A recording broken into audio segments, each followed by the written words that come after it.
بسم اللہ الرحمن الرحیم۔ حضرت نوح علیہ السلام کا مکمل واقعہ۔ حضرت نوح علیہ السلام کا تذکرہ قرآن مجید میں 42 جگہ آیا ہے۔ حضرت آدم علیہ السلام کی اولاد دنیا میں خوب رہی۔ آہستہ آہستہ یہ خدا کو بھولتے گئے جس نے اسے پیدا کیا تھا اور جو ان کا پالنے والا ہے، اور شیطان کے بہکانے میں آنے لگے جس نے حضرت آدم علیہ السلام کو جنت سے نکلوا دیا تھا۔ شیطان کے بہکائے میں آ کر یہ لوگ بتوں اور آگ، سورج وغیرہ کو پوجنے لگے اور ایک خدا کی بجائے مٹی اور پتھر کے بہت سے خدا بنا لیے۔ اپنے ہاتھ سے اپنا خدا بناتے اور پھر ان سے مانگتے، حالانکہ یہ مٹی اور پتھر کے خدا اپنے لیے کچھ نہ کر سکتے تھے۔ ان کے لیے کیا کرتے؟ اللہ میاں نے جو اپنے بندوں سے بڑی محبت رکھتا ہے، اس کو یہ کبھی گوارا نہیں کہ اس کے بندے شیطان کے بہکائے میں آ کر اللہ کے علاوہ کسی اور کی عبادت کرنے لگیں اور اس کی سزا میں مرنے کے بعد دوزخ میں جلیں۔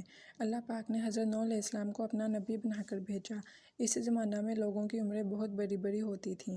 حضرت نوح علیہ السلام 950 سال تک اپنی قوم میں وعظ کرتے رہے کہ اے لوگو، صرف ایک اللہ کی عبادت کرو اور میرا کہا مانو، وہ تمہارے گناہ بخش دے گا۔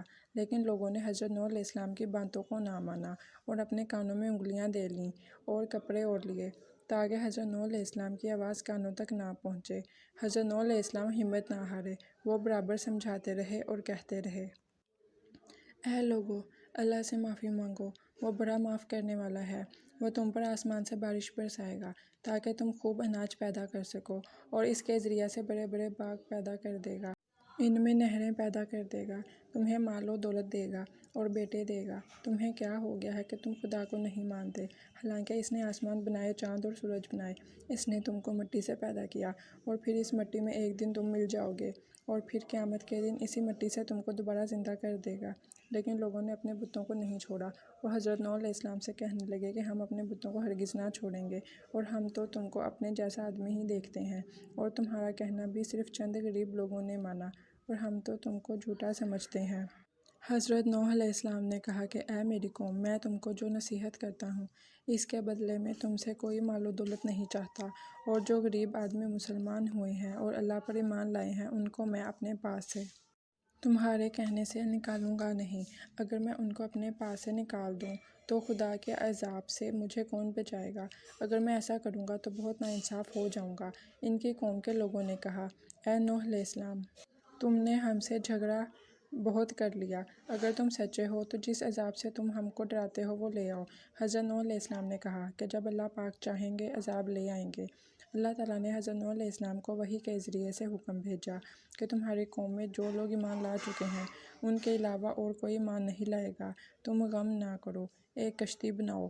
حضرت نوح علیہ السلام نے خدا کے حکم کے مطابق کشتی بنانی شروع کی، تو جب ان کی قوم کے سرداران کے پاس سے گزرتے تو ان کو کشتی بناتے ہوئے دیکھتے تو ان کا مذاق اڑاتے۔ حضرت نوح علیہ السلام ان کے مذاق کے جواب میں کہتے کہ آج مذاق کر لو، کل جب تمہارے اوپر عذاب آئے گا تو اس وقت ہم تمہارا مذاق اڑائیں گے۔ آخر اللہ تعالیٰ کا عذاب اس کے وعدے کے مطابق آیا، زمین سے پانی نکلنا شروع ہوا اور آسمان سے بارش آنی شروع ہوئی۔ اللہ تعالیٰ نے حضرت نوح علیہ السلام کو حکم دیا کہ سب جانوروں کا ایک ایک جوڑا کشتی میں سوار کر لو اور جو لوگ تمہارے اوپر ایمان لائے ہیں یعنی مسلمان ہو گئے ہیں ان کو سوار کر لو۔ حضرت نوح علیہ السلام نے اس کشتی میں سوار ہونے والوں سے کہا کہ اللہ تعالیٰ کا نام لے کر اس کشتی میں سوار ہو جاؤ کہ اس کا چلنا اور ٹھہرنا اسی کے ہاتھ میں ہے۔ اللہ تعالیٰ بڑا بخشنے والا مہربان ہے۔ کشتی ان سب کو لے کر لہروں میں چلنے لگی، تو اس وقت حضرت نوح علیہ السلام نے اپنے بیٹے سے کہا، اے بیٹا، ہمارے ساتھ سوار ہو جاؤ اور کافروں کے ساتھ مت ہو۔ اس نے کہا، میں کسی پہاڑ پر چڑھ جاؤں گا اور وہ پانی سے بچا لے گا۔ حضرت نوح علیہ السلام نے کہا، آج خدا کے عذاب سے سوائے خدا کے کوئی بچانے والا نہیں۔ اتنے میں دونوں کے درمیان ایک پانی کی لہر اٹھی اور وہ ڈوب گیا۔ پھر خدا تعالیٰ نے زمین کو حکم دیا کہ اپنا پانی نگل جا، اور آسمان کو بھی حکم دیا کہ پانی برسانا بند کر دے، یہاں تک کہ پانی خشک ہو گیا اور تمام کافر دنیا میں ختم کر دیے گئے۔ حضرت نوح علیہ السلام کی کشتی کوہ جودی پر ٹھہری۔ حضرت نوح علیہ السلام نے اپنے پروردگار سے عرض کیا، اے میرے رب، میرا بیٹا بھی میرے گھر والوں میں سے ہے اور آپ کا وعدہ سچا ہے۔ یعنی حضرت نوح علیہ السلام کا مطلب تھا کہ اے اللہ تعالیٰ، آپ نے وعدہ فرمایا تھا کہ تیرے گھر والوں کو اس طوفان سے بچا لوں گا، پھر میرا بیٹا کیوں ڈوبا؟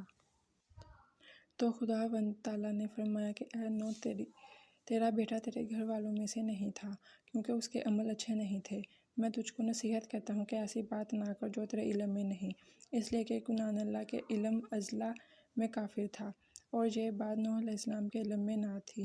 حضرت نوح علیہ السلام نے اللہ پاک سے توبہ کی اور اپنے کہنے کی معافی چاہی۔ اللہ پاک نے ان کو معاف کر دیا اور حکم دیا کہ اے نوح، ہماری طرف سے سلامتی اور برکتوں کے ساتھ اتر۔ اس کے بعد حضرت نوح علیہ السلام کی امت سے دنیا بسی اور آہستہ آہستہ ان کے بال بچے آباد ہوتے گئے۔ یہ سب لوگ خدا تعالیٰ کی اطاعت کرتے رہے۔ زمانہ گزرتا گیا اور آہستہ آہستہ شیطان نے پھر بہکانا شروع کیا تو یہ لوگ خداوند تعالیٰ کو بھولنے لگے۔ حضرت نوح علیہ السلام جو اللہ تعالیٰ کے اتنے بڑے پیغمبر تھے، اپنے بیٹے کو اس کے برے کاموں کی وجہ سے اللہ تعالیٰ کے عذاب سے نہ بچا سکے۔ اس طرح اگر ہمارے ماں باپ اللہ کے کتنے ہی ولی کیوں نہ ہوں، اگر ہمارے عمل اچھے نہ ہوں تو وہ ہم کو اللہ تعالیٰ کے عذاب سے نہ بچا سکیں گے۔ ہم کو اپنے بزرگوں کے نیک عمل کا سہارا نہیں لینا چاہیے، بلکہ اللہ اور اس کے رسول صلی اللہ علیہ وآلہ وسلم کے بتائے ہوئے کاموں پر عمل کر کے نیک بننا چاہیے۔ اسی وجہ سے اللہ تعالیٰ نے قرآن مجید میں کہا ہے کہ اگر تم ایک ذرہ برابر بھی نیکی کرو گے تو اس کا بدلہ ہم تم کو دیں گے، اور اگر ایک ذرہ برابر بھی برا عمل کرو گے تو وہ بھی تمہارے سامنے آ جائے گا۔